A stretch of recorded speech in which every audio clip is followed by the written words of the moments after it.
Hi everyone, I'm Lao Gao. Today we'll discuss one of the most famous urban legends ever, the Philadelphia Experiment movie. Yes, it's most famous as a movie. This movie was released in 1984, then it was remade in 1993, and again in 2013. So, this movie is based on the urban legend of the Philadelphia Experiment. Is this story true or false? I'm not sure, but today I'll explain what it's all about. It involves many famous physicists. For instance, Tesla, Einstein, and von Neumann were involved in such an impressive matter.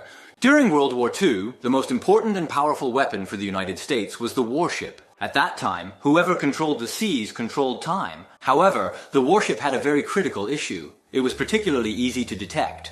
The ease of detection has two meanings. One is that on the open, unobstructed sea, a large battleship is easily visible at a glance, making it particularly easy to spot visually. The other meaning is that a battleship, being a huge steel structure, is affected by the Earth's magnetic field and generates its own magnetism, turning it into a magnet. Nowadays, radars detect battleships through magnetic fields. So even at night when we can't see the warship, it can still be detected. Besides radar, another thing that can detect warships through magnetic fields is mines. Mines usually stay in the sea, and when a ship passes by, they can sense the surrounding magnetism and explode. To ensure the safety of its warships, the United States initiated a plan to develop an electromagnetic defensive weapon. This device must first be able to demagnetize the ship. This way, if there's no magnetism, mines and radar won't detect it. Plus, it should ideally vanish visually too, like David Copperfield. Yes, exactly. Isn't it terrifying that the ship could be right at your doorstep and you wouldn't even see it? It would be great if people could become invisible. Actually, if the Philadelphia experiment were real, it would mean that people could potentially become invisible, which we can discuss later. The research into this defensive weapon project is famously known as the Rainbow Project. So why did the US Navy dare to have such a bold idea? It was actually because in 1925, Einstein published a unified field theory.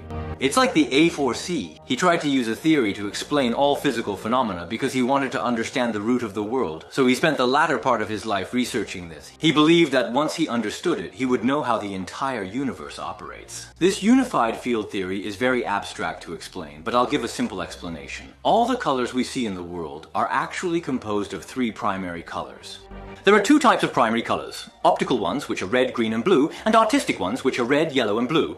No matter what color it is, it can be composed of the three primary colors, just in different proportions. In other words, the root of all colors is these three colors. Einstein tried to find the three primary colors of the physical world. Did he find it? Well, he thought he did. In 1925, he believed that the root of all physical phenomena in the world was the combination of electromagnetic fields and gravitational fields. Now, they say there are four, including something about a strong interaction field and a weak interaction field. He said that all physical phenomena are composed of the combination of gravity and electromagnetic force. We cannot exert control over gravity, but we do have the capability to control electromagnetic force. Therefore, as long as we maintain control over electromagnetic force, it implies that we can generate a variety of physical phenomena, including teleportation or invisibility, which are all forms of physical information. With this theoretical foundation in place, the United States Navy perceived that they had an opportunity. However, subsequently, Einstein acknowledged that his theory contained certain flaws. Until today, no one has been able to perfect his theory. The flaw lies in his idea, not the theory itself. This world might not be that simple, but it could also be very simple. The seemingly complex world might just be formed by the continuous combination of a few simple things. Until this moment, I still do not know what these roots are. At the very least, Einstein provided us with a possibility, instilled confidence, and offered hope that we can transform the world through elements we can manage. Then he said some people studied others' words because of influence. Attack! Well, after all, he is the smartest person, right? The second smartest won't do, so next we will talk about the second smartest. So, based on Einstein's most basic theoretical model, the US Navy thought, I should design this thing. Of course, Einstein is a theoretical physicist, and if the Navy wants to make such a weapon, they need to find someone with practical experience, so they chose someone. This individual is ranked as the second Tesla, he is. Probably doesn't want to be first. Second, actually in practical terms, he is number one. Oh, Einstein is number one in the theoretical ranking. Because in Einstein's theory, what controls the world is electromagnetic force. The sovereign of the electromagnetic domain is Tesla. So in the year 1942, Tesla was appointed to oversee the Rainbow Project. Tesla did not let anyone down and promptly engineered this apparatus. During these small-scale tests, Tesla found a flaw in his device that might cause incredible things. He asked the US military for time to fix this side effect. But as days went by and money was spent, the issue remained. What side effect, you ask? Only Tesla knew, as no one else could understand his machine. Only Tesla himself knew because no one could understand his machine.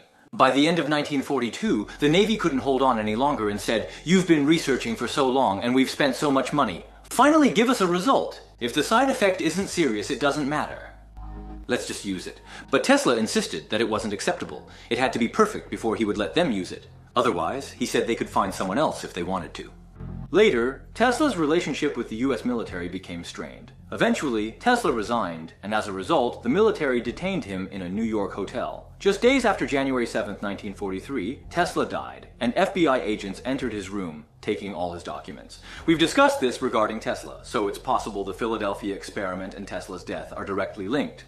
After Tesla passed, the project had to go on. The US military sought a replacement for Tesla, but finding someone was tough. At first, they considered Einstein, but he was a theoretical physicist with no weapon development experience. Later, there was indeed evidence that in 1943, Einstein participated in the United States weapons research. After Einstein joined, the project still did not progress very smoothly, so they found another person, the third one. Von Neumann? Yes. Von Neumann was known as the universal genius of the 20th century. He could do anything. Didn't he also participate in the development of the atomic bomb? The computers we use today were designed by him. The electromagnetic field is research. After von Neumann came, he studied for a while and said he couldn't handle it either. So, the US military assigned him another person, a very famous electromagnetics expert at the time, named Thomas Townsend Brown. This group of people all came together to study the Tesla coil for about 6 months. In August 1943, they ultimately achieved success in their research and mentioned it might potentially work, so they resolved to carry out an experiment. In reality, their consensus might have been compelled due to the deadline for the Rainbow Project being set for August 20, 1943, and they only communicated success during August. It feels like they were a bit forced, right? It seems scientists didn't have much say in front of the military. So, on August 12, 1943, at 9 o'clock in the morning, they installed 2 significantly large Tesla coils onto a United States warship. This particular warship was a US destroyer named the USS Eldridge, and during that period, the ship was stationed at the Philadelphia Naval Shipyard. There were exactly 22 officers and soldiers aboard, and promptly at 9 o'clock in the morning, they commenced as scheduled. Once the Tesla apparatus was activated, the ship started to tremble intensely, emitting a bluish luminescence, along with the sound of electrical arcs. One can vividly imagine the scene as the flashes expanded in size, and a greenish mist materialized around the hull. He is David Copperfield. Right before the eyes of everyone present, within just a few seconds, the entire ship completely vanished. The ship disappeared along with the fog, and at the same time, the USS Eldridge was found near a place called the Norfolk Naval Base, which is 320 kilometers from the Philadelphia Navy Yard. As soon as they noticed, the first to discover the USS Eldridge was a merchant ship that happened to be passing by. This merchant ship was called the SS Andrew Furuseth. According to the people on the merchant ship later as they were sailing, a fog suddenly appeared in front of them. Then unexpectedly, emerging from the dense mist, an enormous warship materialized, startling them significantly. Given that the warship was directly on their path and they noticed it when it was already extremely close, they distinctly observed the name Eldridge inscribed on it. They promptly altered their course to steer clear of the warship, yet they continued observing it, and after a few minutes, it vanished. So, everyone on the ship vividly remembered the scene where a battleship suddenly appeared in front of them and then disappeared. At the same time, the ship reappeared in the Philadelphia Navy, meaning it teleported from the Philadelphia Navy Yard to the Norfolk Naval Base, and then teleported back from the Norfolk Naval Base. At this moment, folks from the Philadelphia Navy Yard quickly boarded the ship to check it out. From here, it shifted from a sci-fi tale to a horror story. The situation on the ship was tragic, with many sections in flames, several crew members with severe burns, and others missing. Some reported that parts of some crew members' bodies had fused with the ship's structure. What transpired subsequently? The survivors recounted that following the activation of the device, the entire ship began to emit a glow, and those aboard were unable to perceive anything outside anymore. They were surrounded by a white light, unable to see outside, and then everyone was stuck. It felt like they were pulled by gravity or a strong force, and slowly they saw some people catch fire. After that, they couldn't recall what happened, that feeling.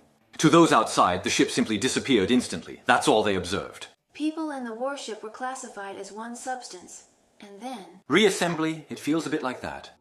The result of this experiment was unexpected for the Navy. However, for the Navy, there was a very surprising gain. They initially intended to make the ship invisible, but it unexpectedly teleported, so they considered the project a success. Further research is needed. When the vessel reappeared, did they activate the switch to bring it back, or did it return autonomously? How long did the occurrence persist? Approximately a few minutes later, the naval military decided to redirect their research towards teleportation. So it should be even more impressive than invisibility. Of course, they also realized that a major mistake in their experiment was having people on the ship. Yes, it would have been better not to put people on it first, right? So in October, the US Navy conducted a second experiment. This time, they didn't put any people on board, and everything was operated remotely. However, this time, the experiment failed, and the ship did not disappear. But the 2 Tesla coils disappeared. So the coil vanished, and this experiment couldn't proceed. The Philadelphia experiment was fully shelved. Coil Disappeared entirely. cannot be created. The Tesla that Tesla made is gone. He has lots of watches and pens. The records are all incorrect. They went to find this kind of manuscript notes in Tesla's relics, but I never mentioned that all of Tesla's time was spent in his mind. Oh, indeed, isn't it? So it's quite possible that it was truly created. It did not emerge. It seems reminiscent of Tesla, correct? The coil was removed, was it not? It is quite possible. He is referred to as the Golden Horn King, yet all the information I previously mentioned has never been officially recognized by the United States military, which is precisely why we refer to him as an urban legend. So how was this uncovered if the US military has never spoken a word about it? It was in the year 1956 when an individual named Morris, who possessed dual doctorates in the fields of astronomy and mathematics and was a professor at a university, developed an interest in UFOs and authored numerous books on the topic, which made him somewhat renowned across the United States. Then, in 1995, during the performance, Morris was handed a letter. This particular letter originated from an individual named Carlos Allende. This individual was a crew member aboard the merchant ship we previously mentioned. In the letter, he expressed, "I've read your book, and I genuinely appreciate what you've written." He continued, "What I am about to disclose to you in this letter today might only be believed by you." And then he proceeded to describe the scene he had witnessed 13 years prior. He said this incident was a very significant impact on all of us who were on the ship at the time, so he later researched this matter and found out that it might have been an experiment conducted by the US Navy called the Philadelphia experiment. Initially, Morris was quite skeptical regarding this matter. Nevertheless, after exchanging several letters with Allende, their correspondence gradually diminished. Then, 3 years later, in the year 1959, Morris unexpectedly ended his own life. Moreover, before he committed suicide, he made a phone call to a friend saying that he had found evidence of the Philadelphia experiment and wanted to meet as soon as possible. However, by the time his friend arrived, he was already dead, which felt very strange. You know his friend. It's risky. They didn't know what was happening, but later in the police investigation, they found a letter Allende had written to him. Because it mentioned the US military inside. So the US Navy immediately got involved in the investigation of this incident. And the US Navy started looking for Allende, but they didn't find him. The US Navy admitted to looking for Allende. Oh, he admitted he didn't say they were looking for him. In the US Navy's report, it states someone was spreading rumors about our Navy doing experiments, so we tried to find him, but didn't. However, many people find it very strange that this person could casually write a sentence and attract the attention of the military. Isn't that very strange, right? So 10 years after Morris passed away in 1969, an old man suddenly appeared in front of the media and said, "I am Allende. I was the one who wrote to Morris back then, but I never mentioned seeing any Philadelphia experiment." He denied it. The media quickly wrote, "This doesn't exist at all." Then days later, the old man reappeared saying, "The Philadelphia experiment does exist." He continually contradicted himself. Naturally, some individuals are of the opinion that Allende was merely feigning madness in this situation because disclosing military secrets is regarded as a grave act of treason. He was just sharing his tale. What I saw was true, but he mentioned the words Philadelphia experiment, and he looked into it. So this matter sparked a lot of speculation among people, but I saw it. I've got something to share, and I'm planning to publish a book, okay? Later, a man named William Moore, who is also an enthusiast of such supernatural phenomena, investigated the naval logs of the USS Eldridge. Coincidentally, during the days of the Philadelphia experiment, the naval logs of the USS Eldridge were missing, which further fueled people's suspicions about the matter. Moreover, during World War II, the United States indeed conducted many experiments related to the degaussing of ship hulls. This is not a secret, because no country wants its ships to be discovered or attacked by water. Therefore, the existence of the Philadelphia experiment itself is not really an issue. It's the results of the experiment that are in question. Then, by 1979, a person named Barrett, who is a linguist, along with Moore, who we mentioned earlier found the naval log, collaborated to write a book. It's called the Philadelphia experiment. In what form was it published? Was it small? They wrote down the results of their investigations over the years in a book, which serves as a record. Once the book was published, it attracted a lot of attention. Consequently, in 1984, it was made into a movie. Since the flight experiment is very likely to exist, some people have analyzed its possibility from another perspective.